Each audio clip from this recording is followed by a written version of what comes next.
Bom dia a todos. Vamos, atendendo à santa convocação do Senhor, abrir as nossas Bíblias no Salmo 122.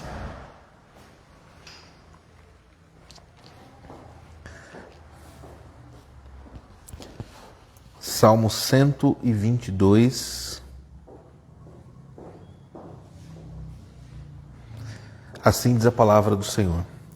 Alegrei-me quando me disseram: vamos à casa do Senhor. Pararam os nossos pés junto às tuas portas, ó Jerusalém. Jerusalém, que estás construída como cidade compacta, para onde sobem as tribos do Senhor, como convém a Israel, para renderem graças ao nome do Senhor. Lá estão os tronos de justiça, os tronos da casa de Davi. Orai pela paz de Jerusalém. Sejam prósperos os que te amam. Reine paz dentro de teus muros e prosperidade nos teus palácios. Por amor dos meus irmãos e amigos, eu peço, haja paz em ti. Por amor da casa do Senhor nosso Deus, buscarei o teu bem. Amém. Vamos todos nos colocar em pé, irmãos, aqueles que podem. Nós juntos louvaremos ao Senhor.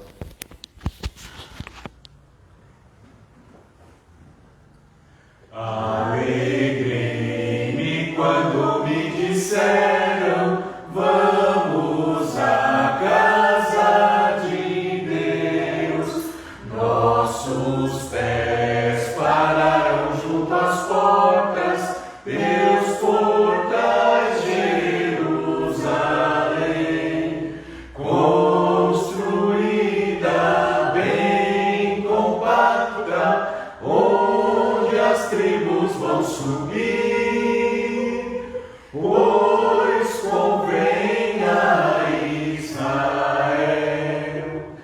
Para o santo nome do Senhor, render sua gratidão. Lá estão os tronos de justiça, os da casa de Davi. Que prospere quem te ama, pela sua paz orai. Por Jerusalém orai. Reine paz entre os teus muros, nos palácios ricos vens. Por amor dos meus irmãos, por amor de amigos meus, haja paz em ti, eu peço, pela casa do Senhor. Buscarei sempre o teu bem. Amém. Convido o pastor Messias para dirigir o culto.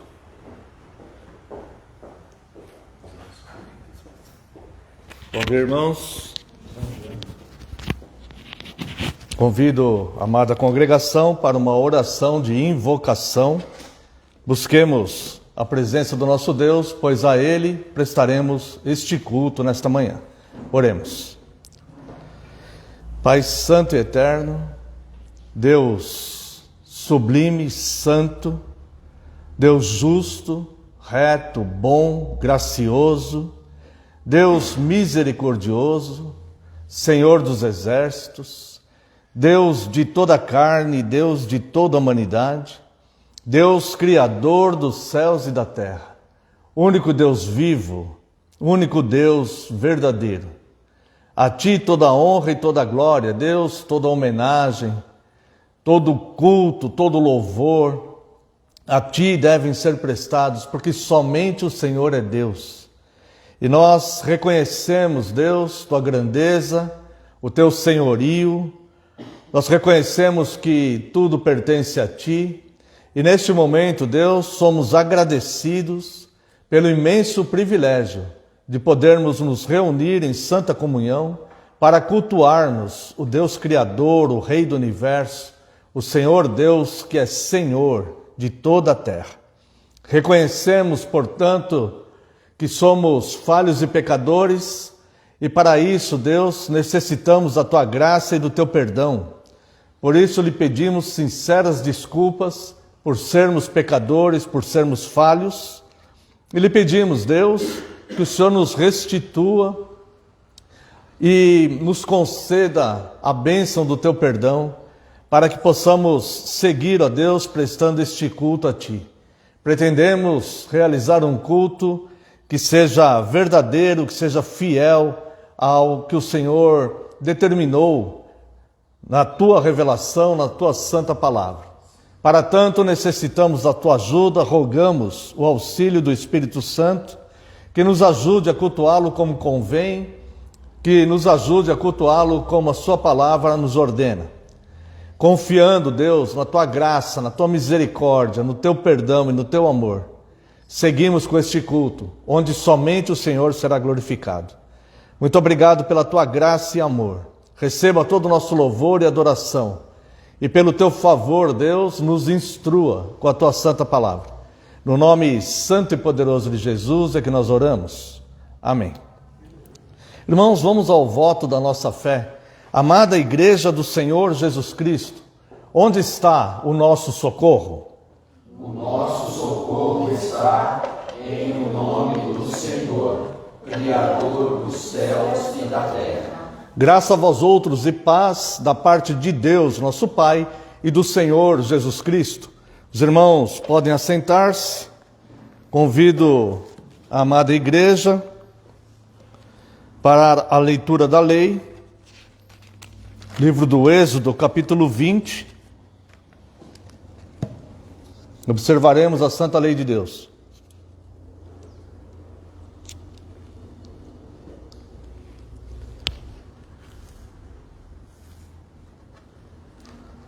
Êxodo, capítulo 20.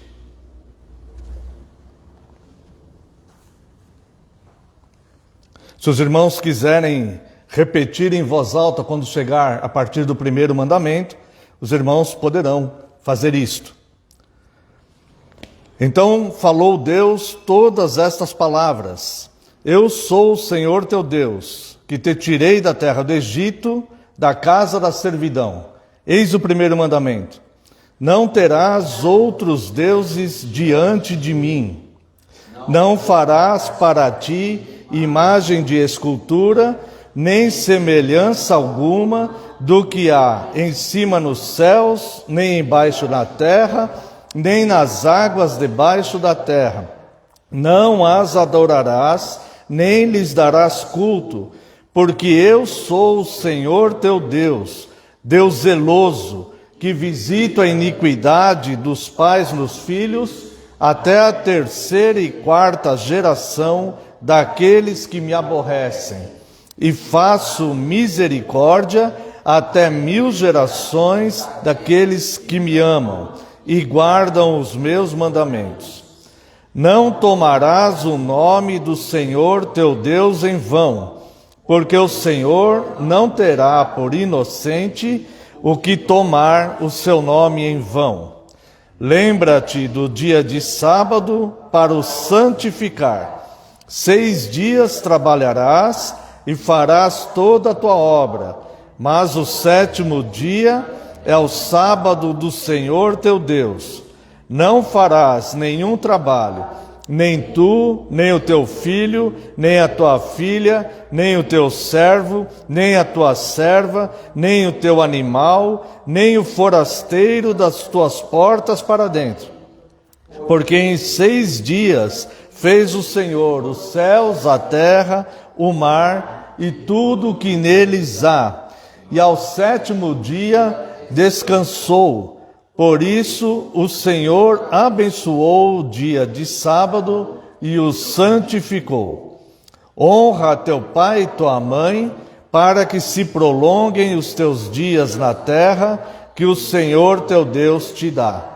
Não matarás, não adulterarás, não furtarás, não dirás falso testemunho contra o teu próximo, não cobiçarás a casa do teu próximo, não cobiçarás a mulher do teu próximo, nem o seu servo, nem a sua serva, nem o seu boi, nem o seu jumento, nem coisa alguma que pertença ao teu próximo. Irmãos, proclamamos e lemos a lei de Deus, esta santa lei que é tão combatida até hoje. Nós vemos que muitas pessoas rejeitam a lei de Deus e sentimos que, principalmente por causa do quarto mandamento, onde as pessoas pensam que é algo de judaizante, guardar o sábado. O quarto mandamento se refere a guardar o sétimo dia depois de 6 dias de atividade. Cessar as atividades para lembrarmos do nosso Criador e do nosso Salvador. E a igreja guarda o domingo, que é o dia do Senhor. Mas eu quero me referir, irmãos, ao grande erro que aconteceu ao longo da história, quando boa parte da igreja abandonou os 10 mandamentos, abandonou a leitura dos 10 mandamentos, com a falsa ideia que existe uma nova aliança que é independente de tudo que já aconteceu no passado. A regra de fé do cristão é a Bíblia, e não somente o Novo Testamento. A regra de fé do cristão é a Bíblia, Antigo e Novo Testamento. E nós vemos no Novo Testamento que nós devemos continuar guardando a lei. E eu quero fazer essa ressalva com os irmãos, relembrar os amados irmãos deste fato. Por exemplo, o 10º mandamento diz: não cobiçarás. Vamos ver o que o apóstolo Paulo diz na sua carta aos Romanos, capítulo 7. Essa carta aos Romanos, ela foi escrita no ano 58, portanto, após morte e ressurreição de Cristo, bem depois. E a igreja já estava em pleno vigor, já tinha passado aquela era de igreja primitiva, e as igrejas estavam sendo organizadas na Europa e na Ásia. E veja o que o apóstolo Paulo fala, doutrinando a igreja, na carta aos Romanos, capítulo 7, verso 7. Que diremos, pois? É a lei pecado? De modo nenhum. Mas, preste atenção nisto. Mas eu não teria conhecido o pecado, senão por intermédio da lei. Pois não teria eu conhecido a cobiça, se a lei não dissera, não cobiçarás. O que o apóstolo Paulo está ensinando a igreja, doutrinando a igreja, é que se não for a lei, nós simplesmente não saberemos o que é pecado. Como ele usa o exemplo aqui do 10º mandamento. Eu não saberia o que é cobiça se a lei não dissesse não cobiçarás. Se a lei não tivesse nos instruído acerca dessa situação, nós simplesmente não saberíamos. Então, se nós abandonarmos o contato com a lei, se nós não considerarmos a lei, nós simplesmente vamos nos perder sobre o que é pecado e o que não é pecado. Veja, no concílio de Jerusalém, quando os apóstolos, os presbíteros, os cristãos da época se reuniram para decidir sobre se haveria alguma influência do judaísmo ortodoxo na igreja. Vamos ver a decisão que eles tomaram. Eu convido os irmãos para observarem aqui Atos dos Apóstolos, capítulo 15. Essa aqui é a decisão do concílio de Jerusalém. Veja bem, Atos dos Apóstolos, capítulo 15. Verso 19. Pelo que julgo eu, não devemos perturbar aqueles que entre os gentios se convertem a Deus, mas escrever-lhes que se abstenham das contaminações dos ídolos, bem como das relações sexuais ilícitas, da carne de animais sufocados e do sangue. Então alguém fala, ele não se referiu às leis no concílio. Sim, ele se referiu aqui na sequência, no verso 21. Preste bem atenção nisso. Porque Moisés tem em cada cidade, desde tempos antigos, os que o pregam nas sinagogas, onde é lido todos os sábados. Então eles tinham um contato com a lei. Ele diz que ele diz assim, a decisão do concílio: nós não vamos usar as leis cerimoniais. Nós não vamos perturbar os gentios com leis cerimoniais que nos foi dadas. Nós vamos manter esses 3 aspectos. Nos abstermos de carne contaminada, do que seja pertinente aos ídolos, seria nos abstermos da idolatria, das relações sexuais ilícitas, da carne sufocada no sangue, porque a lei já é lida entre eles. É isso que eles estão falando na decisão deste concílio de Jerusalém. Tá? E a lei, ela nunca foi abolida. O que aconteceu foi que houve uma transformação na lei sacerdotal. Quero convidar ainda a amada congregação para a leitura aqui na carta aos Hebreus, capítulo 7, verso 12. Pois quando se muda o sacerdócio, necessariamente há também mudança de lei. Se existe uma mudança de lei, porque houve a mudança do sacerdócio, obviamente essa lei não foi abolida. Ela foi transformada. O próprio Cristo falou que não veio abolir a lei e que nenhum item da lei passará. Então, quando houve a mudança do sacerdócio, quando terminou o sacerdócio levítico e passamos para o novo sacerdócio, segundo a ordem de Melquisedeque, que é o sacerdócio de Cristo, onde Cristo é o sumo sacerdote, fez o sacrifício de uma vez por todas. Não há mais necessidade de sumos sacerdotes, não há mais necessidade de sacrifícios de animais. Esses rituais sacerdotais foram transformados. No entanto, o Novo Testamento, ele não nega, ao contrário, ele nos incentiva a observar a lei. Nós sempre frisamos isso, porque as pessoas pensam que nós observamos a lei por justificação. Óbvio que não.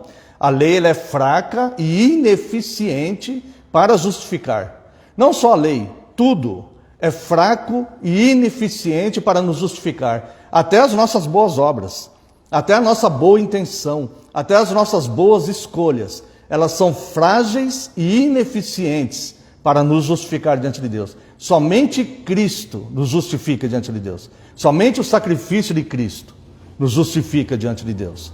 No entanto, é um erro muito grave não observar a lei, porque como o apóstolo Paulo disse, se não houvesse uma lei dizendo não cobiçarás, eu não saberia o que era cobiça. Então, obviamente, se não houver a lei, não haverá condenação do pecado, porque o ensino bíblico do Novo Testamento é que o pecado é a transgressão da lei.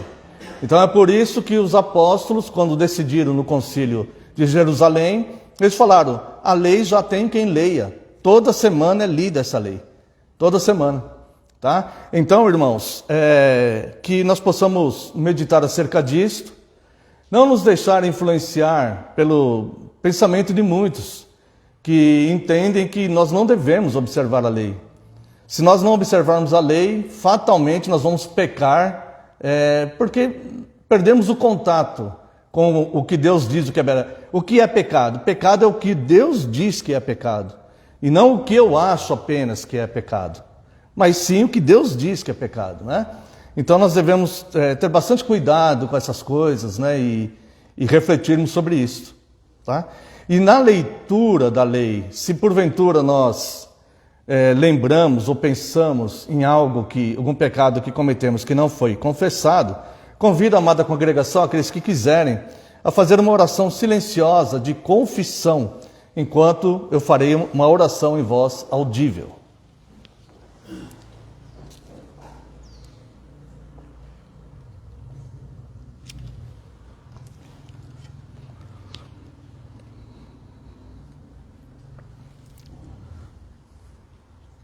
Gracioso e eterno Deus, pelas tuas muitas misericórdias, Deus, misericórdias que se renovam a cada manhã, é que nós não somos consumidos.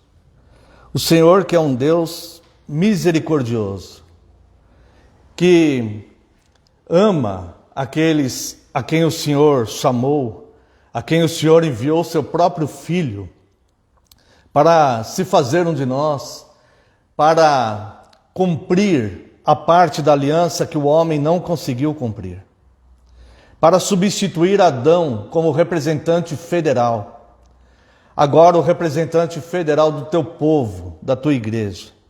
Nós te agradecemos por tanta bondade, nós te agradecemos pela tua misericórdia, Senhor, pelas tuas misericórdias. E é por elas que nós apelamos, Senhor, porque confessamos que detestamos o fato de sermos pecadores. Nos arrependemos, Deus, pelos pecados que cometemos, pelo falso juízo que fazemos, por conclusões precipitadas que tiramos, por negligências, por não fazer o bem que sabemos fazer, ó Deus, e por tantas atitudes, pensamentos, palavras que cometemos de forma errada. Por isso, Deus, nós pedimos sinceras desculpas ao Senhor, pedimos perdão, apelamos pelas tuas muitas misericórdias e rogamos a Ti que o Senhor restabeleça em nós um espírito inabalável, um coração puro, que o Senhor nos tire o coração de pedra e nos dê um coração de carne, possível de amá-lo e amar o nosso próximo. No nome santo e poderoso de Jesus é que oramos agradecidos. Amém, Senhor. Convido a amada congregação para louvarmos a Deus com o hino 138 do Salmos e Hinos, e aquele que desejar ofertar, este momento é oportuno.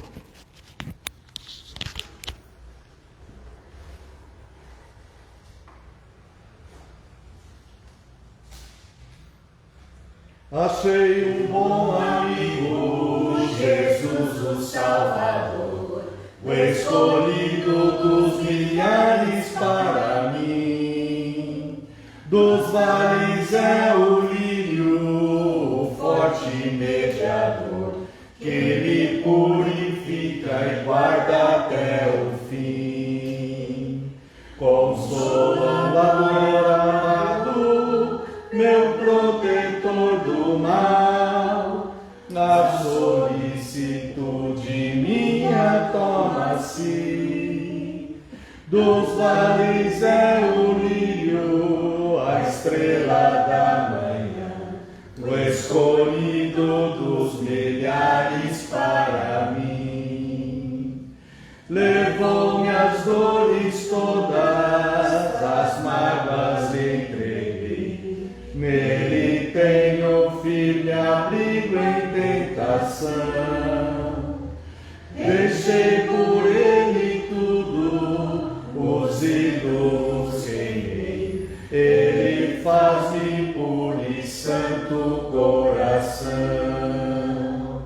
Que o mundo me abandone, persiga o tentador, meu Jesus me guarda até da vida ao fim. Dos vales é o lírio, a estrela da manhã, o escolhido dos milhares para mim. Não desampara nunca, nem me abandonará, ser fiel e obediente aqui viver. Em torno a mim se acampa quem me protegerá, até quando face a face o possa ver. Nos céus então entrando, na glória eu ficarei, com Jesus meu Salvador gozando enfim. Dos vales é o lírio, a estrela da manhã, o escolhido dos milhares para mim. Irmãos, estamos no dia 1, dia do Senhor 1.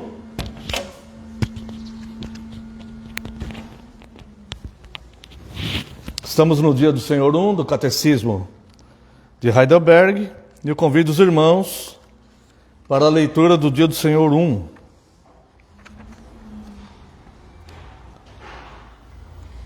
Pergunta 1. Qual é o seu único consolo na vida e na morte? Resposta: que não pertenço a mim mesmo, mas pertenço de corpo e alma, tanto na vida quanto na morte, ao meu fiel Salvador Jesus Cristo. Ele pagou completamente todos os meus pecados com o seu sangue precioso e me libertou de todo o domínio do diabo. Ele também me guarda de tal maneira que, sem a vontade do meu Pai Celeste, nem um fio de cabelo pode cair da minha cabeça. Na verdade, todas as coisas cooperam para a minha salvação. Por isso, pelo seu Espírito Santo, ele também me assegura a vida eterna e me faz disposto e pronto de coração para de agora em diante viver para ele. Bem, essa pergunta 1, qual é seu único consolo na vida ou na morte? A sua resposta vai nos trazer um grande consolo que é verdadeiro e retirado das Escrituras. O nosso único consolo.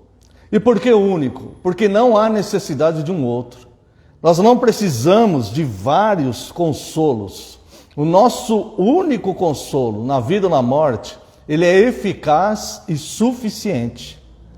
Porque ele nos garante que quem cuida de nós é infalível, é inerrante, é onisciente, é onipotente e nos ama.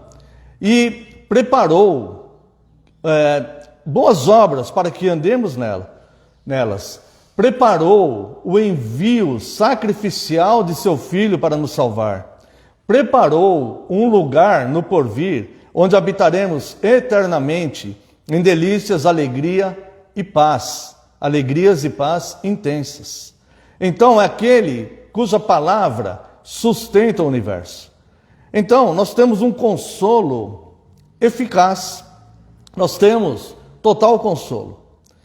Esse consolo, ele é tão precioso, ele é tão profundo, ele é tão amparador, e que ele nos faz muitas vezes pensar com tristeza sobre pessoas que não têm esse consolo, sobre pessoas que passam adversidades na vida também, como todos, mas que não têm esse consolo, pessoas que se desesperam, pessoas que desmoronam diante das adversidades da vida, diante da dinâmica da vida, diante da fragilidade da vida do ser humano. Nós estamos expostos a todo tipo de mudanças no mundo, irmãos, a todo tipo de insegurança, até mesmo com relação à nossa própria saúde, sobre a nossa própria vida, sobre tudo.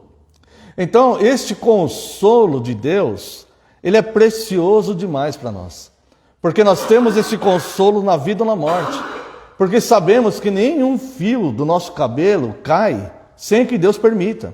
E que todas as coisas que venham a acontecer, elas só acontecerão com a permissão de Deus. Mas é a permissão daquele que cuida de nós e que enviou seu próprio Filho para nos salvar. Então, seja qual for o tipo de vida que teremos no futuro, nós temos o consolo e o descanso em saber que Deus está no controle, que Ele nos ama e Ele nos preserva nas suas mãos.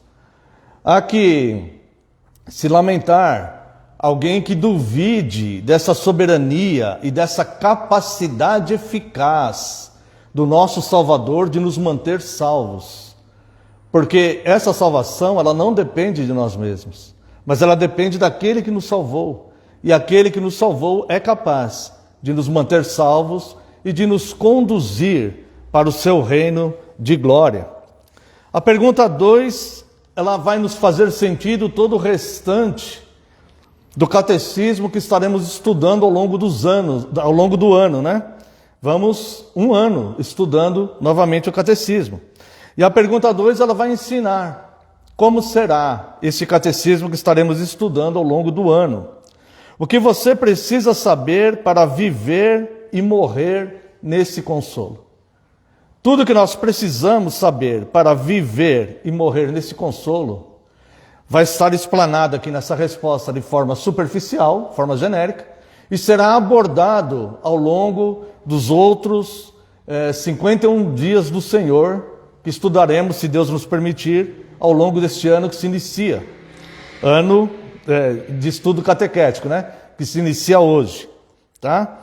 Pergunta 2. O que você precisa saber para viver e morrer neste consolo? Resposta. Primeiro, como são grandes meus pecados e minha miséria.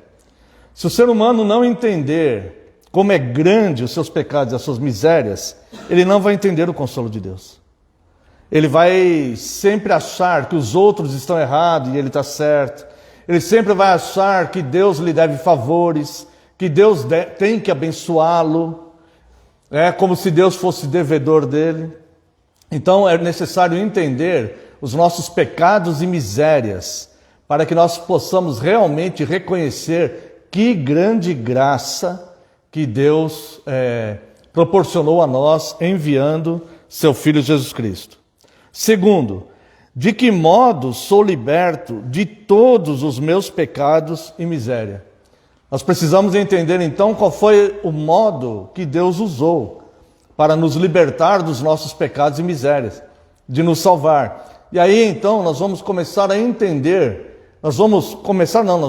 será completo em nós o entendimento dessa grande graça de como Cristo nos salvou e como isso é eficaz. Eu não preciso temer que eu vou perder salvação, eu não preciso temer as obras do maligno, eu não preciso temer adversidades, porque Deus é soberano, é Deus que controla todas as coisas. Há somente um Deus, e é Deus que domina e controla todas as coisas.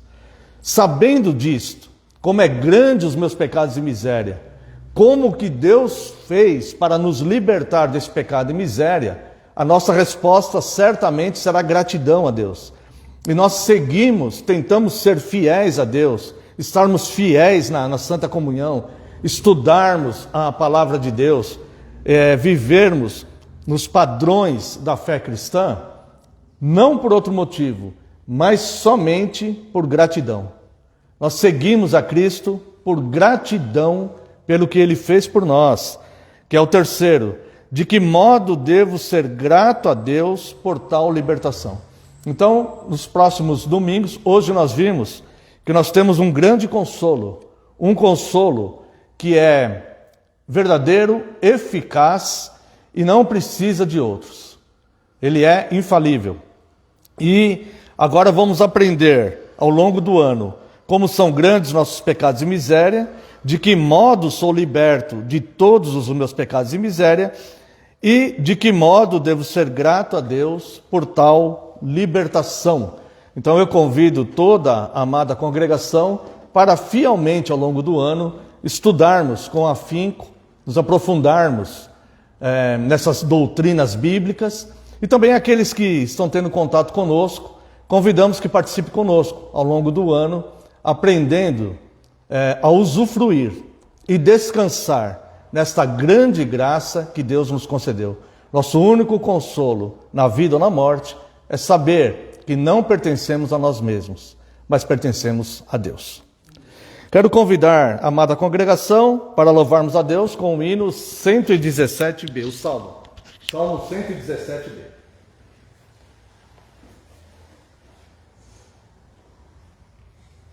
Ao Senhor Deus rendei louvor, todos os povos adorai, dai louvores, ó gentios, porque muito grande é o seu favor, sua misericórdia em nós, do Senhor para sempre permanece. Aleluia.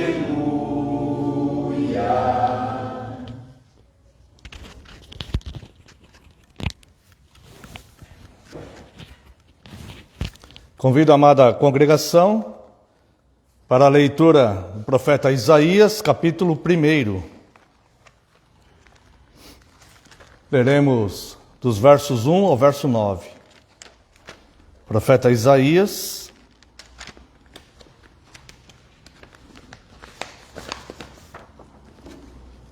capítulo 1.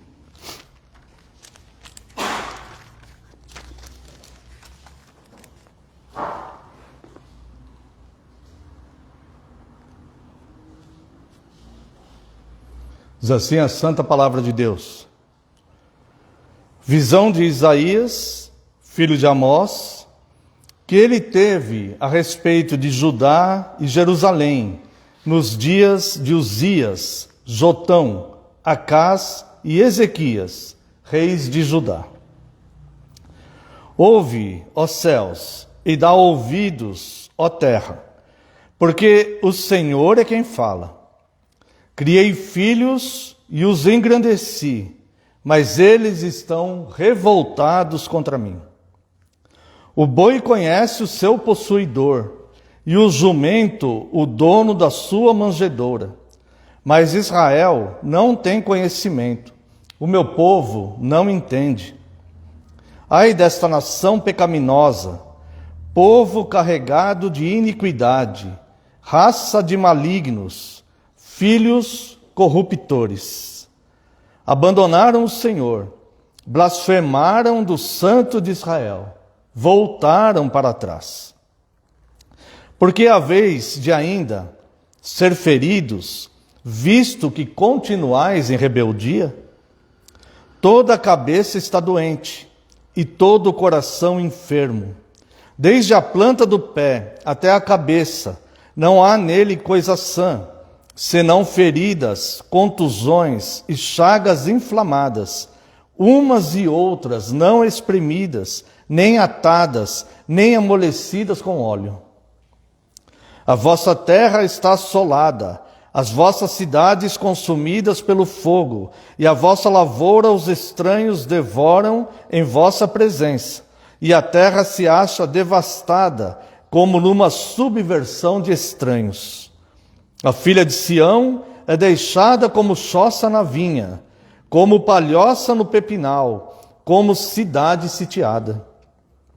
Se o Senhor dos Exércitos não nos tivesse deixado alguns sobreviventes, já nos teríamos tornado como Sodoma e semelhantes a Gomorra. Quero convidar a amada congregação a uma breve oração. Oremos, irmãos. Pai precioso, bendito e santo, louvado seja o teu nome, Deus.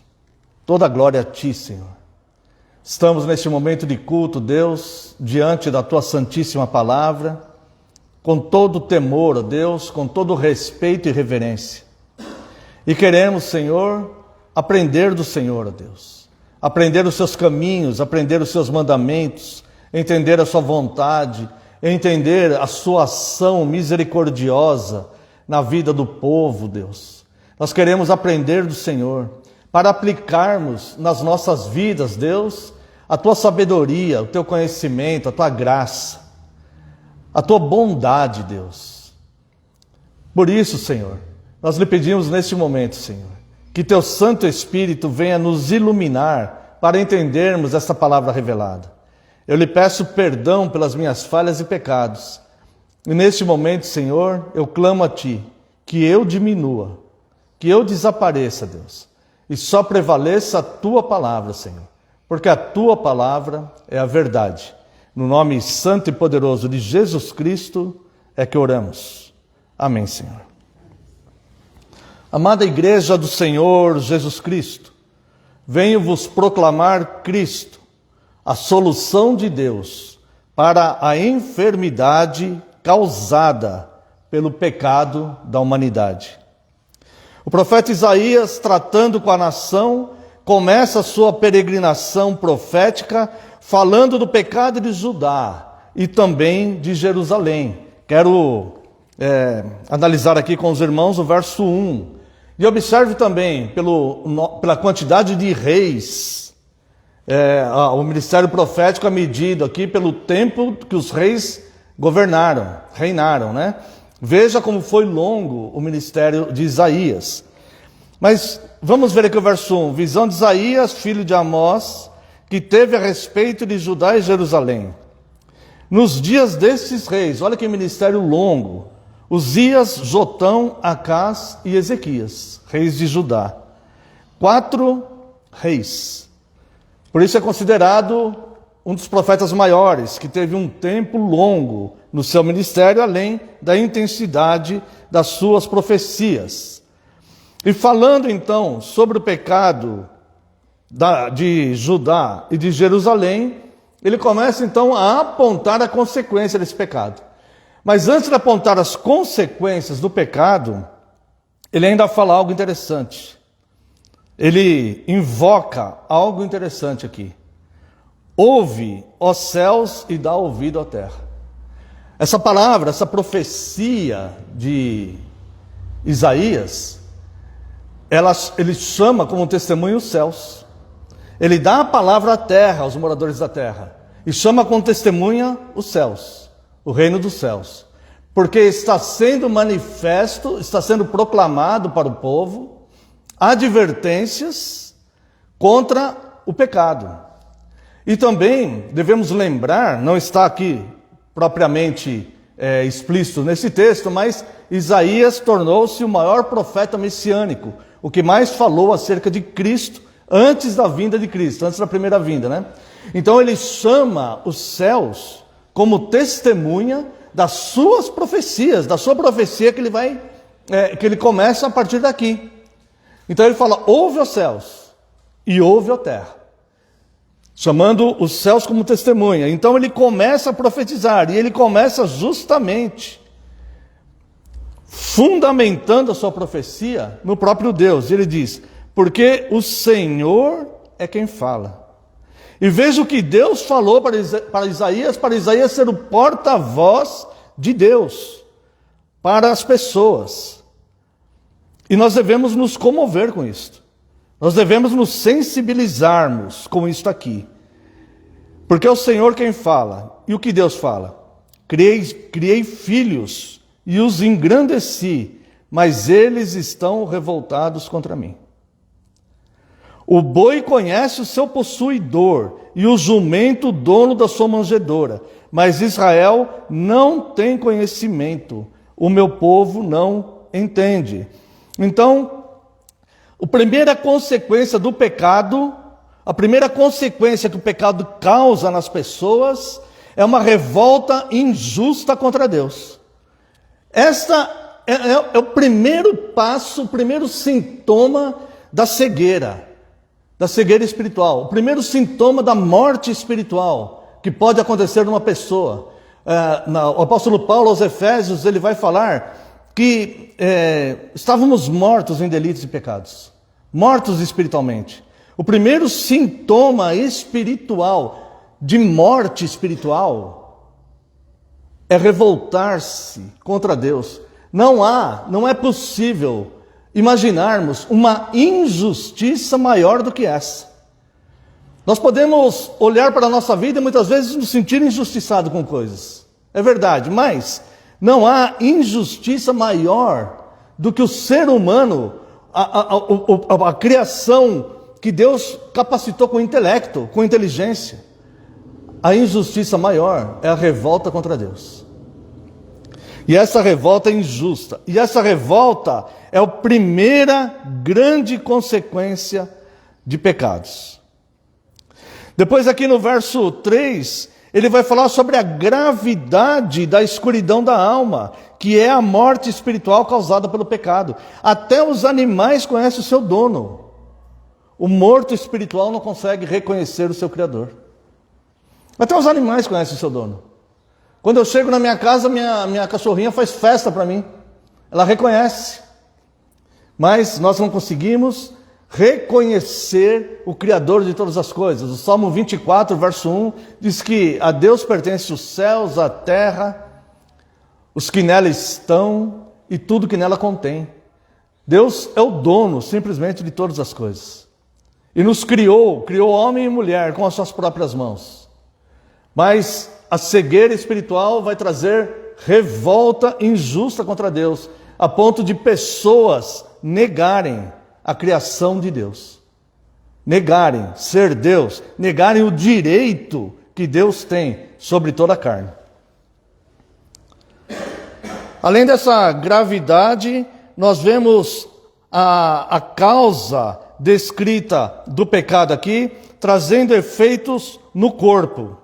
Verso 4: ai dessa geração pecaminosa, povo carregado de iniquidade, raça de malignos, filhos corruptores, abandonaram o Senhor, blasfemaram do Santo de Israel, voltaram para trás. Veja o verso 6: desde a planta do pé até a cabeça, não há nele coisa sã, senão feridas, contusões e chagas inflamadas, umas e outras não espremidas, nem atadas, nem amolecidas com óleo.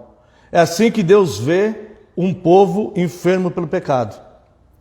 E essas enfermidades físicas, que de fato acontecem literalmente, fisicamente no homem, só acontece porque a terra entrou em maldição, segundo Gênesis capítulo 3, verso 17, por causa do pecado do homem.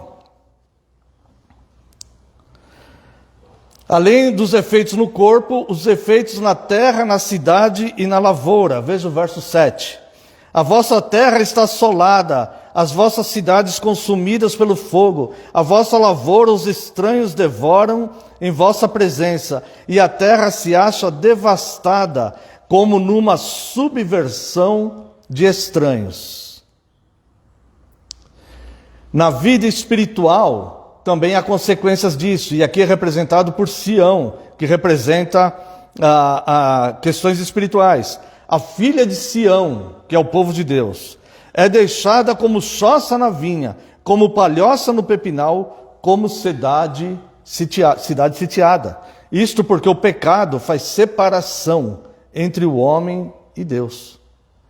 Veja como começa a se tornar claro a necessidade de Cristo na vida das pessoas, para reunir novamente o homem com Deus.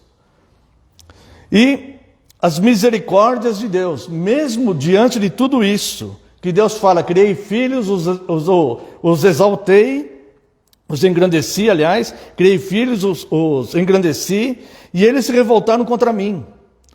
Mesmo assim, Deus usa de misericórdia. Veja o que Isaías consegue perceber aqui no verso 9. Se o Senhor dos exércitos não nos tivesse deixado alguns sobreviventes, já nos teríamos tornado como Sodoma, semelhante a Gomorra. Irmãos, se não houvesse alguns sobreviventes, nossa sociedade já seria 100% Sodoma e Gomorra. Se não houvessem alguns sobreviventes, as nossas famílias já teriam se tornado assim também. Então, irmãos, olha que grande misericórdia de Deus, que simplesmente poderia ter consumido todo mundo, como ele fez com Sodoma e Gomorra. Agora, eu quero fazer um paralelo sobre este prefácio que Isaías faz aqui, quando ele vai começar as suas profecias. Eu quero fazer um paralelo dessa passagem com o que o pecado original causou em nós. Quais são os efeitos que o pecado original trouxe em nós, os malefícios. Veja o verso 5 desse texto que nós lemos, que nós podemos comparar com o mal, o grande mal que o pecado original causou em nós. Porque a vez de ainda ser feridos, visto que continuais em rebeldia,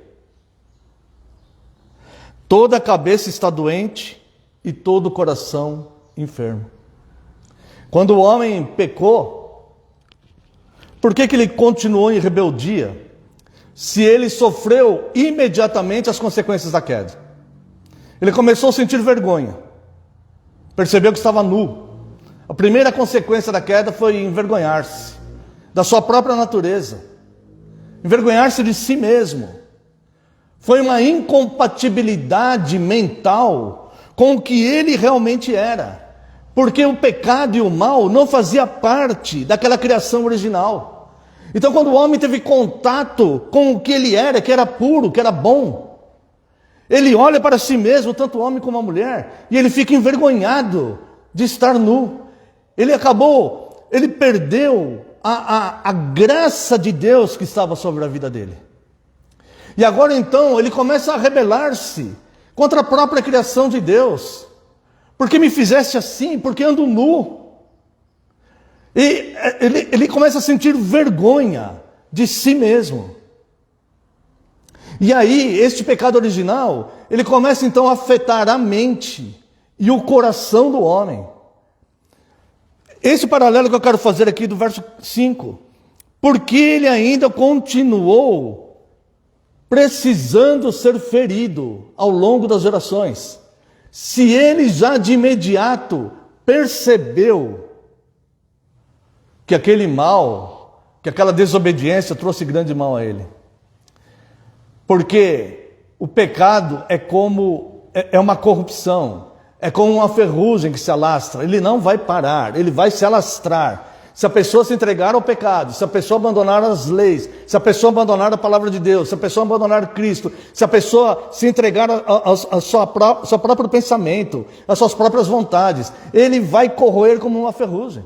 O pecado é altamente corruptível. Então foi necessário, gerações após gerações, a humanidade ser ferida por Deus. Ferida não no sentido mais de punição, mas no sentido de correção. A palavra de Deus diz que Deus corrige aqueles que Ele ama. Até o povo de Deus é corrigido, mas agora não para condenação, mas para purificação, para santificação. Então a mente e o coração do homem foi extremamente afetado pelo pecado original. Extremamente afetado. E nós precisamos ter uma consciência bem clara disto. Vamos analisar alguns desses efeitos do pecado original e glorificarmos a Deus pela ação de Deus, a solução de Deus em cada um desses efeitos.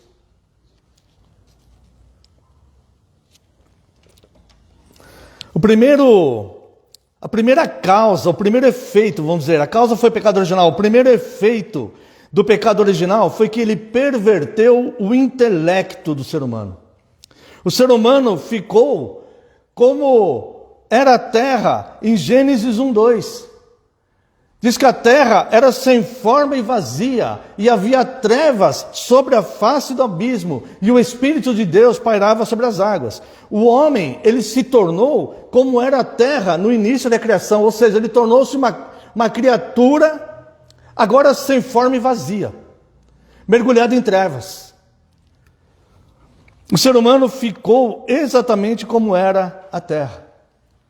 Jesus Cristo é a luz dos homens, mas os homens rejeitaram a luz e preferiram as trevas. Tornou-se vazio e sem forma. Não há forma de santidade no homem. Não há forma de regeneração no homem natural. Não há forma, ele é sem forma. Ele é apenas uma criatura. Se ele não receber o poder que vem de Deus para se transformar em filho de Deus, ele é uma criatura de Deus.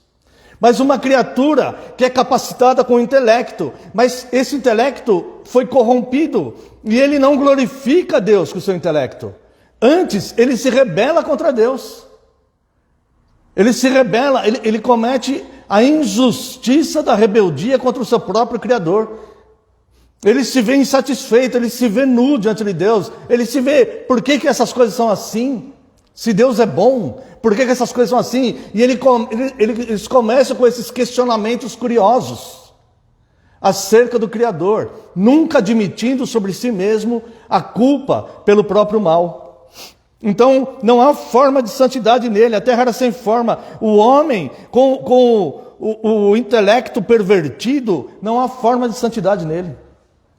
Não há forma de regeneração, não há forma do arrependimento a ponto dele entender e se detestar por ser pecador, de entender a sua própria miséria. Ele não consegue ver isso. Ele acha que ele tem direito sobre muitas coisas.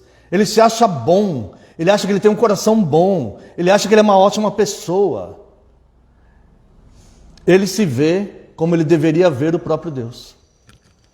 Portanto, não há forma de santidade nele, ele não entende a santidade de Deus. E ele é vazio do Espírito Santo que ilumina.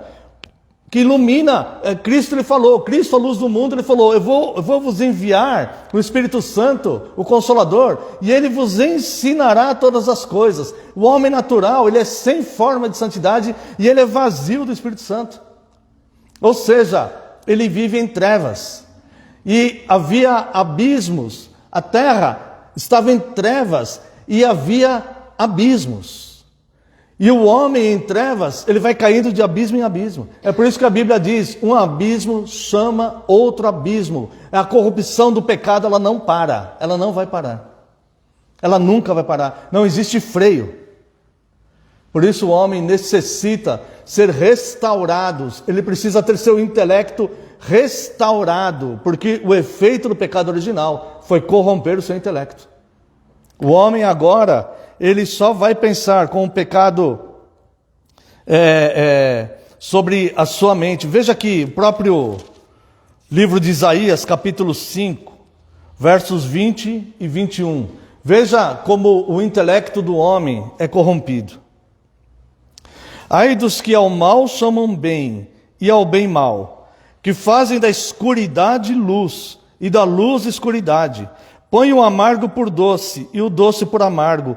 Ai dos que são sábios aos seus próprios olhos e prudentes em seu próprio conceito.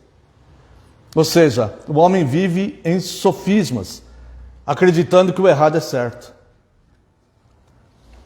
Uma vez eu vi um país, alguns anos atrás, que aprovou o aborto. As mulheres, principalmente mulheres, mas alguns homens também, mas a grande maioria eram mulheres e jovens, saíram na rua comemorando, como se quando um time é campeão, que a torcida sai na rua comemorando, festejando, comemorando, com bandeiras, cantando, pulando, gritando, comemorando o mal que foi feito ali, o mal que estava estabelecido, que estava legalizado para ser feito ali. Então, o intelecto do homem é totalmente corrompido. Mas Deus apresenta uma solução para isso, a correção de Deus para isso. Nós encontramos aqui em 1 Coríntios, capítulo 2, verso 16. 1 Coríntios 2,16. Pois quem conheceu a mente do Senhor, que o possa instruir? Nós, porém, temos a mente de Cristo. A correção de Deus sobre o efeito da corrupção que o pecado causou no intelecto das pessoas é passar a ter a mente de Cristo. Nós só vamos ter a mente de Cristo se nós vivermos segundo essas Escrituras. Se nós tivermos contato com as Escrituras, se nós estudarmos as Escrituras, se nós nos amoldarmos às Escrituras, nós vamos saber como Cristo pensa. Nós vamos saber qual é a vontade de Cristo. Nós vamos saber qual é o amor de Cristo. E só assim nós vamos entender esta correção de Deus para o intelecto do homem. Se nós não passarmos a ter a mente de Cristo, nós vamos continuar com o nosso intelecto corrompido pelo pecado. E essa corrupção ela vai se alastrar. E nós vamos começar a nos achar sábios aos nossos próprios olhos. A segunda causa, ou melhor, o segundo efeito do pecado original foi que ele corrompeu o coração do homem e o deixou enganoso. Nós conhecemos bem esse versículo, Jeremias 17:9, que diz: enganoso é o coração do homem e desesperadamente corrupto, quem o conhecerá? Com o coração corrompido, o homem deseja coisas torpes, pensa e pratica coisas inconvenientes, e é constantemente enganado pela corrupção do próprio coração. Ou seja, o homem tornou-se a sua própria ilusão. O homem tornou-se a sua própria perdição. O homem tornou-se o seu próprio enganador. O homem não precisa do diabo para enganar mais. Isso aconteceu com Eva. Ali precisou da influência satânica. É verdade que o diabo ainda continua tentando. É verdade. O diabo continua influenciando negativamente, é verdade. Existe ação diabólica, é verdade. Mas o homem não precisa para cometer seus próprios pecados. O pecado é uma obra da carne. Qualquer um dos 10 mandamentos que uma pessoa quebrar, isto é obra da carne. É responsabilidade pessoal desta pessoa. E é lamentável quando a pessoa chega num ponto dessa iniquidade amadurecer tanto, deste engano pessoal, amadurecer tanto, que leva Deus a entregar essa pessoa ao próprio erro, como diz em Romanos capítulo 1, que Deus entrega tais pessoas a uma consciência mental reprovável para praticarem aquilo que não é conveniente. Deus entrega a pessoa ao próprio erro. Então, com o coração corrompido, o homem começa a desejar coisas torpes, pensa e pratica coisas inconvenientes, é constantemente enganado pela corrupção do próprio coração.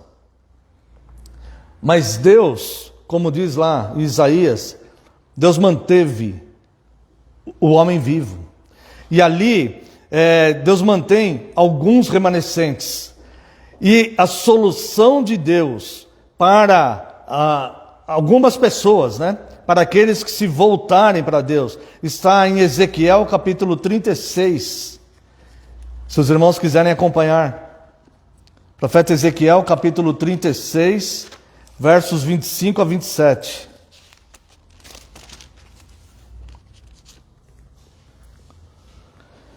Então aspergirei água pura sobre vós, e ficareis purificados. E de todas as vossas imundícias e de todos os vossos ídolos vos purificarei. Dar-vos-ei coração novo, e porei dentro de vós espírito novo. Tirarei de vós o coração de pedra, e vos darei coração de carne. Porei dentro de vós o meu espírito, e farei que andeis nos meus estatutos, guardeis os meus juízos, e os observeis. O coração de pedra, duro pela perversidade da incredulidade, que leva o homem a ser sábio aos seus próprios olhos, que leva o homem a negligenciar a santa palavra de Deus, a menosprezar a santa palavra de Deus, que leva o homem a se revoltar injustamente contra Deus, é substituído pelo coração original que Deus criou no Éden. Você já reparou que, obviamente, esse texto aqui está falando de coisas espirituais. Aspergirei água pura sobre vós e ficarei purificados. A palavra de Deus entrando em nós que vai nos purificar é uma questão espiritual. Não é a água que vai fazer isto. É um simbolismo espiritual. Será purificado de todas as vossas imundícias, de todos os vossos ídolos vos purificarei. Uma questão espiritual. Porei dentro de vós o meu espírito. É uma questão espiritual. E farei que andeis os meus estatutos, guardeis os meus juízos e os observeis. É uma questão espiritual, de entender espiritualmente, com o espírito vivo. E no verso 26, então ele vai falar: dar-vos-ei coração novo. Porei dentro de vós espírito novo. Questões espirituais. Agora olha só. Tirarei de vós o coração de pedra e vos darei o coração de carne. O coração de carne que Deus se refere aqui, não é que os ímpios não têm um coração de carne, mas é que os ímpios têm um coração duro da incredulidade. E qualquer um de nós pode ter um coração duro de incredulidade. Chama-se apostasia. Quando eu digo qualquer um de nós que já teve contato com as Santas Escrituras, de tanto negligenciar, de tanto menosprezar, o coração vai endurecendo e torna-se um coração de pedra. Agora a palavra de Deus diz aqui que Ele colocará um coração de carne, ou seja, o coração original que Deus criou no homem. Este coração original vai fazer o homem voltar a ser capaz de amar o seu próximo e reconhecer o seu Criador. O homem ele vai voltar à sua originalidade. Ele vai voltar a ser como ele foi quando Deus criou ele. E esse é um processo que vai acontecendo lentamente, conforme Deus vai transformando o homem. E ele vai amadurecendo nessa santificação. Quando ele está desenvolvendo a sua vocação e eleição, ele vai amadurecendo a ponto de se tornar novamente a ter um coração que é possível amar o próximo e reconhecer o seu Criador. Além do pecado original, perverter o intelecto, corromper o coração, ele corrompeu a vontade do homem. O homem não se importa de trair a Deus. O homem não se importa de abandonar Deus. O homem é como Isaías fala aqui no capítulo 1, que Deus criou esses filhos, engrandeceu, mas eles se voltaram contra Deus. O homem ele não se importa de se voltar contra Deus. O homem não se importa de colocar a sua vontade acima da vontade de Deus. O homem não se importa de fazer essas coisas abomináveis. Não há nenhum peso na consciência do homem. O apóstolo Paulo ele fala que tais pessoas têm a consciência cauterizada. Então a vontade, o pecado original, ele corrompeu também a vontade do homem. E isso é muito delicado, porque o homem ele vai ser movido pela sua própria vontade. O homem natural ele é movido pela sua própria vontade, pelo que ele acha certo, pela sua crença, pelo que ele quer crer, pelo que ele quer fazer, por seus próprios prazeres. Ele coloca as coisas acima de Deus. Então ele vai ser movido pela sua vontade. Quem vai reger o homem não será Deus, não será Cristo. Quem está sentado no trono do coração do homem, mas é ele mesmo, fazendo a força dos pensamentos. Então, corrompeu a vontade do homem. O homem não se importa de trair Deus. Muitos se entregam para obter alguns tipos de benefício. Veja o que Salomão fala aqui no livro do Eclesiastes, capítulo 9, verso 3. Eclesiastes capítulo 9, verso 3. Este é o mal que há em tudo quanto se faz debaixo do sol. A todos sucede o mesmo. Também o coração dos homens está cheio de maldade. Nele há desvarios enquanto vivem, depois rumo aos mortos. Ou seja, a vontade do homem vai fazê-lo viver de forma corrompida, vai vivê-lo em desvarios, em devaneios, trocando as coisas, achando que o errado é certo, achando que o mal é bom, achando que isso vai fazê-lo mais feliz. E ele passa a vida cometendo esses desvarios e não percebe que está indo rumo ao caminho dos mortos. E isto porque a vontade dele está corrompida e leva a servir a outros deuses e não o Deus verdadeiro. O seu próprio Deus é o seu próprio ventre, como diz a palavra de Deus. Veja aqui, Jeremias capítulo 44, versos 15 e 16. Jeremias 44, versos 15 e 16. Então responderam a Jeremias todos os homens que sabiam que suas mulheres queimavam incenso a outros deuses, e todas as mulheres que se achavam ali em pé, grande multidão, como também todo o povo que habitava na terra do Egito, em Patros, dizendo: quanto à palavra que nos anunciaste, em nome do Senhor, não te obedeceremos a ti. O homem decide deliberadamente fazer a sua própria vontade. Quanto a essa palavra que você está nos proclamando, nós não te obedeceremos. É isso que o povo falou para Jeremias. E olha o desvario, olha o desvio, olha o devaneio, olha a ilusão. Esses homens tinham mulheres que faziam libações à rainha do céu, que adoravam outros deuses. E eles então decidiram se submeter ao que essas mulheres queriam. Era mais fácil para esses homens aí, né? Se submeterem ao que elas queriam.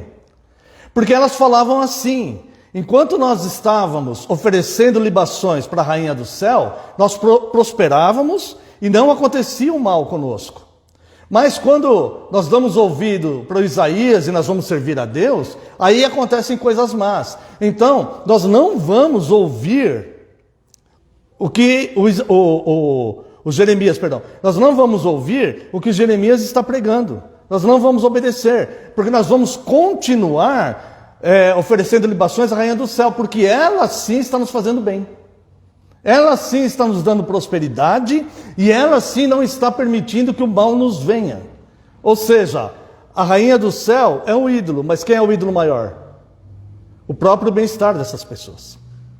Por isso que eles estão se dedicando à rainha do céu. Agora, por que isso é um desvario rumo aos mortos, como Salomão fala? Porque eles rejeitaram a pregação de Jeremias, que dizia: se continuarem com essa idolatria, virá o cativeiro babilônico.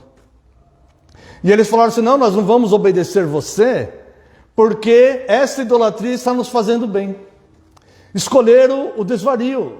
A vontade deles estava corrompida pelo pecado. Escolheram a ilusão, escolheram o pecado, escolheram o benefício momentâneo, a ilusão que o pecado estava fazendo, como uma isca, como se fosse um peixe que não pensa e vê uma delícia e vai morder a delícia, mas tem um anzol dentro. Porque a própria vontade está corrompida. Nós vamos servir a rainha do céu, porque quando nós servimos a rainha do céu, nós prosperamos. Nós não temos lutas espirituais. Mas como Salomão diz, não percebem o desvario que estão a caminho dos mortos. Estão a caminho dos mortos. Rejeitaram a pregação de Jeremias, irmãos, e veio o cativeiro babilônico. Então a vontade do homem também foi corrompida. A solução de Deus para corrigir a vontade corrompida foi Cristo, que veio restabelecer ao homem o fazer novamente a vontade do Pai. Veja aqui o que Cristo veio fazer e que serve de exemplo para nós. Nós temos que ter o mesmo exemplo de Cristo. Esse é o ensino bíblico. Convido os amados irmãos, leitura de João, capítulo 6, versos 38 e 39. Porque eu desci do céu, não para fazer a minha própria vontade, e sim a vontade daquele que me enviou. E a vontade de quem me enviou é esta, que nenhum eu perca de todos os que me deu. Pelo contrário, eu os ressuscitarei no último dia. Então Cristo está dizendo aqui que Ele não veio fazer a sua própria vontade. Ele veio fazer a vontade de Deus. E Ele viveu aqui fazendo a vontade de Deus, mesmo que a sua missão tenha sido tão dolorosa, tão angustiante, tão angustiante. Ele veio fazer a vontade de Deus. Esse é o exemplo que nós devemos fazer. Por quê? Porque nós devemos entender que a nossa vontade é corrompida pelo pecado original. Mesmo que alguém fale: não, mas eu já nasci ali, não tive culpa, não fui eu que pequei. Mesmo assim, o pecado original corrompeu tudo. E a vontade do homem está corrompida. Foi o que aconteceu com aquelas mulheres e com aqueles homens que decidiram fazer a vontade daquelas mulheres, que resolveram então bater o pé e falar: não, nós não vamos obedecer os Jeremias. O que aconteceu com elas? Elas não entenderam que elas precisavam da palavra de Deus, entender que a palavra de Deus é a vontade perfeita de Deus, que é a vontade segura, e que a própria vontade nossa é corrompida e nos engana. E foi exatamente isso que aconteceu. Então, a solução de Deus para corrigir os desvarios da vontade corrompida do homem é o homem saber que a sua vontade é corrompida, mas ele tem um corrimão, ele tem um trilho, ele tem um lugar seguro para seguir, que é a vontade de Deus. Por isso que Cristo fala: aquele que não tomar a sua cruz e me seguir, não é digno de mim. Aquele que não abandonar a sua própria vida e me seguir, não é digno de mim. E por fim, irmãos, além de corromper o intelecto, o coração e a vontade do ser humano, e as soluções que nós já vimos que Deus trouxe, o pecado original ele corrompeu também os afetos do homem. A afetividade do homem, ela foi corrompida. Veja que, por isso que nós devemos entender como é grande, como são grandes nossos pecados e nossa miséria. Mas é muito grande, muito mais do que nós poderíamos imaginar se a palavra de Deus não nos revelasse.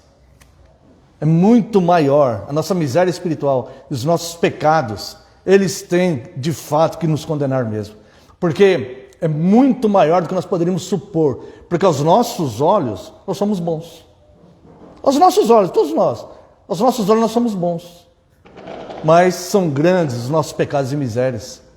E é por isso que a gente tem que entender. A palavra de Deus veio gentilmente, pelo favor de Deus, nos revelar isso. Veja aqui, irmãos, segunda carta de Paulo a Timóteo,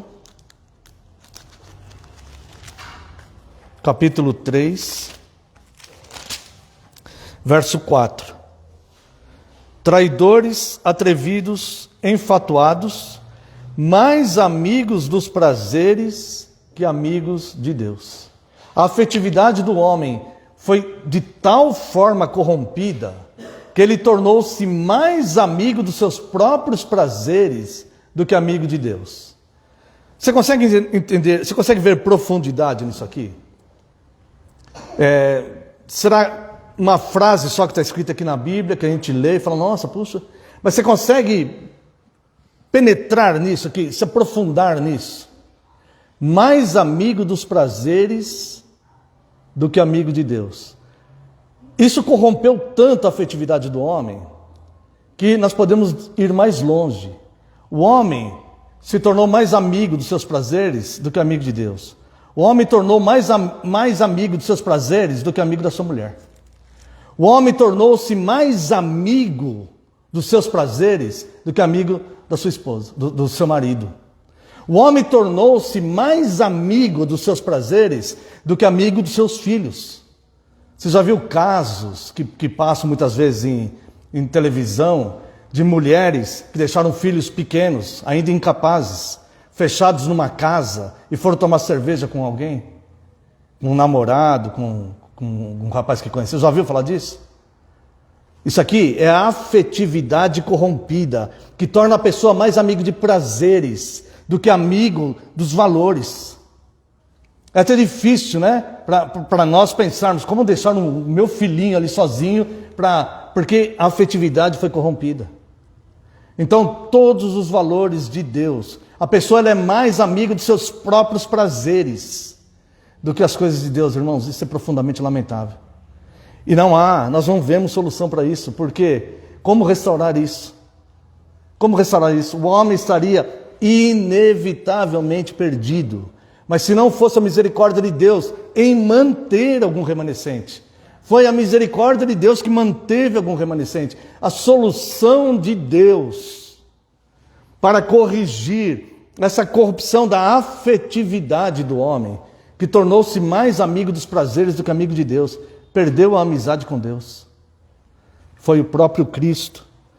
E eu quero convidar os irmãos novamente ao Evangelho de João, capítulo 15, versos 15 e 16. Já não vos chamo servos, porque o servo não sabe o que faz o seu senhor, mas tenho-vos chamado amigos. Eu vim restaurar vocês, eu vim restaurar a sua afetividade.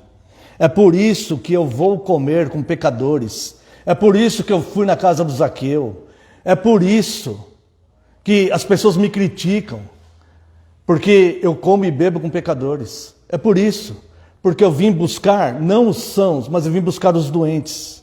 Eu vim restabelecer esta amizade que você perdeu com Deus, quando você se tornou mais amigo de você mesmo, mais amigo dos seus prazeres, dos seus interesses, das suas coisas, do seu universo, do seu mundo em si mesmado. É isso que Deus está falando, que Cristo está falando para a humanidade.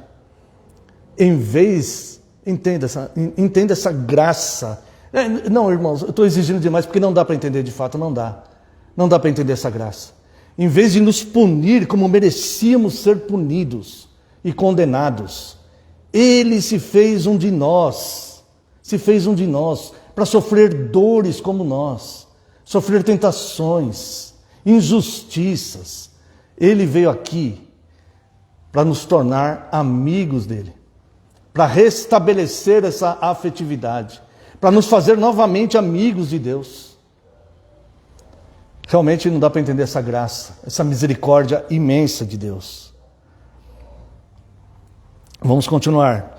Já não vos chamo servos, porque o servo não sabe o que faz o seu senhor, mas tenho-vos chamado amigos. Porque tudo quanto ouvi de meu Pai, vos tenho dado a conhecer. Quer ser restabelecido a corrupção da sua vontade, você quer que seja restabelecida, porque essa corrupção da afetividade, ela nos tornou, a todos nós, mais amigos de prazeres do que amigos de Deus. Se nós quisermos a correção disto, nós vamos aceitar essa proposta da amizade de Cristo. E como que nós vamos fazer isto? Já não vos somos servo, porque o servo não sabe o que faz o seu senhor, mas tenho-vos chamado amigos, porque tudo quanto ouvi de meu Pai, vos tenho dado a conhecer.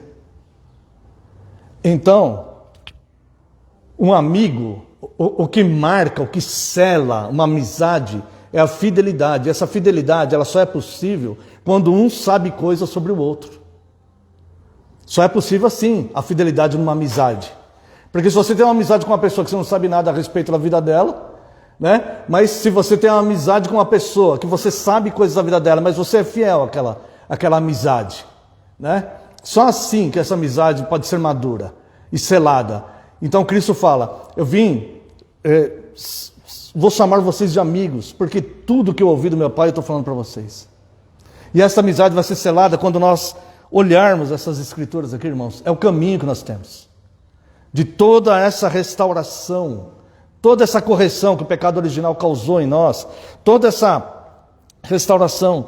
Então ele fala, já não vos somos servos, porque o servo não sabe o que faz o seu senhor, mas tenho-vos chamado amigos, porque tudo quanto ouvi de meu Pai, tenho-vos dado a conhecer. Agora, veja, se, ao entender como são grandes nossos pecados e misérias, como é maravilhosa essa graça de Cristo que se esvaziou da glória de ser Deus para vir ser nosso amigo, restabelecer amizade conosco. Sofrer tudo aquilo que ele sofreu para restabelecer amizade conosco. E agora, o que ele vai dizer no verso 16, veja se isso não vai provocar gratidão em nós, irmãos. Isso tem que provocar gratidão em nós. Veja só, ele fez tudo isso em verso 16, não fostes vós que escolhestes a mim. Pelo contrário, eu vos escolhi a vós outros. Eu escolhi você. Eu vim aqui para ser seu amigo porque eu escolhi você. É inimaginável o número de pessoas que já existiram nesse mundo desde o começo. É inimaginável, não dá para imaginar um número. Em meio a tantas pessoas, eu escolhi você. Eu escolhi você para ser meu amigo. E vim te falar todas as coisas que eu ouvi do meu Pai. Para que a nossa amizade pudesse ser restaurada, eu vou ter que padecer dores neste mundo. Mas a minha amizade por você é tão grande que eu vou fazer isso por você. Essa é a graça. Como não ter gratidão por isso? Como não ter gratidão por isto? Por um ser que é Deus, servido por anjos, por hostes celestiais, que poderia recusar essa missão, falando, não condena, eles pecaram. Nós já demos o livre-arbítrio para eles. Eles escolheram deliberadamente. Adão e Eva tinham livre-arbítrio. O livre-arbítrio foi perdido na queda. Eles tinham livre-arbítrio. Eles escolheram deliberadamente conhecer o mal. Então, escolha deles. Estaria certo e justo. E seria direito. Mas não. Ele preservou alguns. E para restaurar essa amizade, se esvaziou da glória de ser servido por anjos. De dar ordens e as coisas acontecerem. Haja isto, haja aquilo. E se esvaziou de tudo isso. E veio aqui sofrer, como acho que nunca ninguém sofreu no mundo, para restabelecer uma amizade conosco. Obviamente, irmãos, obviamente, a gratidão deve inundar no nosso coração. E falar, Senhor, eu quero ser seu amigo. E eu quero ouvir tudo que o Pai ensinou para o Senhor, que o Senhor vem ensinar para nós. Eu quero aprender essas coisas. Eu quero aprender sobre isso. Essa amizade é tudo para mim. E por fim, irmãos, o pecado original perverteu o intelecto, mas Deus nos deu novamente a mente de Cristo. Corrompeu o nosso coração, mas Deus tirou o nosso coração de pedra, colocou um coração de carne novamente capaz de amar o nosso semelhante e reconhecer o nosso Criador, amar o nosso Criador. corrompeu a vontade do homem, mas Cristo veio aqui nos ensinar que o correto é viver fazendo a vontade de Deus, porque a nossa vontade vai nos conduzir ao reino dos mortos, porque a nossa vontade é desvario. É desvario. E por fim, ele restabeleceu, o pecado original corrompeu nossa afetividade, a ponto de nós ficarmos tão centralizados em nós mesmos e nos tornarmos totalmente egocêntricos muitas vezes, né? Alguns são exageradamente, outros menos. Mas ele veio restabelecer esta amizade com Deus. Nós estávamos tão corrompidos que éramos mais amigos dos nossos prazeres do que amigos de Deus. Hoje, ele veio restabelecer essa amizade. Então, irmãos, reconhecer tudo isto, nós podemos entender algumas coisas aqui. Nós podemos amar mais a Deus do que a nós mesmos, e mais ao outro do que a nós mesmos. É falsa essa ideia que seremos felizes se amarmos mais a nós do que ao próximo. É falsa essa ideia. Tá? Você e eu devemos aceitar essas correções, entender que o pecado original afetou a nós também, afetou todas as pessoas. Nós não somos melhores do que os outros, mas a solução está aí. A solução de Deus para cada um desses 4 defeitos é de fato o melhor para nós. Quero convidar a amada congregação, como resposta a esse sermão, louvarmos a Deus com o hino 167.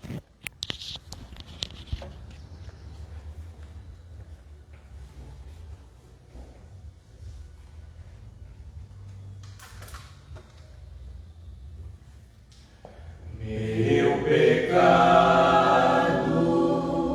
resgatado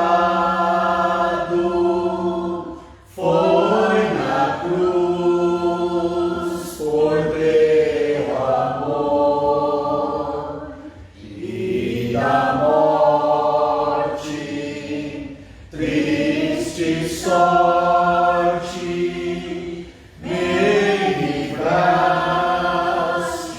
tu, Senhor. Vem, inflama, viva chama